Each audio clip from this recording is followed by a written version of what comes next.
We'd missed a field goal that would have given us a chance to win the game up there the year before. And we practiced that field goal the entire year from that same spot on the field. And when we got it there, I never had any doubt that he could hit that field goal from that distance. Yes, that's former MSU coach Sylvester Croom at the Jackson Touchdown Club tonight. There he is talking about that Egg Bowl win he had back in 2007. Good evening, everybody. Earl Arms here. And yes, things a little different for Ole Miss and MSU going into Thursday. Now, the 21st ranked Bulldogs are going to a bowl game afterward with at least 7 wins, and they have revenge on their minds after being stunned at home last year. But for the Rebels, it will be the last game for the seniors because of their postseason ban.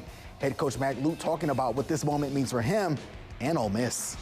All the stuff that we've been through together, it's just a really, really special class. Every one of these seniors had opportunities to not be here, to go somewhere, to transfer, do all this other, but they chose to stay here and do this together, knowing they weren't going to a bowl game.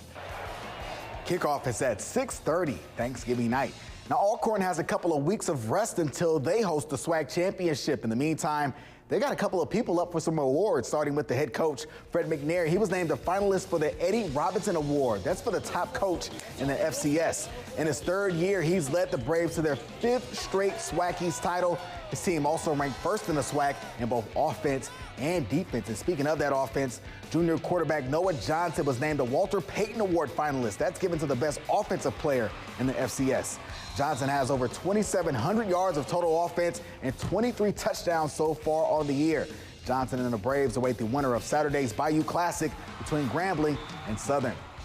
The Saints are in the driver's seat to get home field advantage through their own award, or trying to get their own award, rather, the Vince Lombardi Trophy. But even after handing out the worst beatdown of a defending Super Bowl champ, they have a short week themselves with a Thursday night matchup with Atlanta.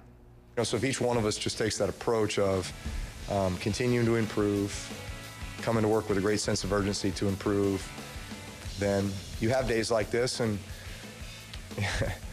you know you're still not satisfied because you know you could have done a little bit better, but obviously the end result is good. You know, we keep working on trying to improve. I'm sure there'll be things that we're upset about when we watch the tape.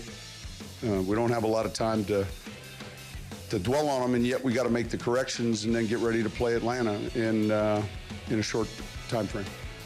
Kickoff for that game is at the Mercedes-Benz Superdome right there, 7:20 Thanksgiving night. So you're going to have to flick through your televisions a little bit between the Saints and the Egg Bowl, all the family, food, and football you can handle. Lots of action going on that night. Thanks, Earl.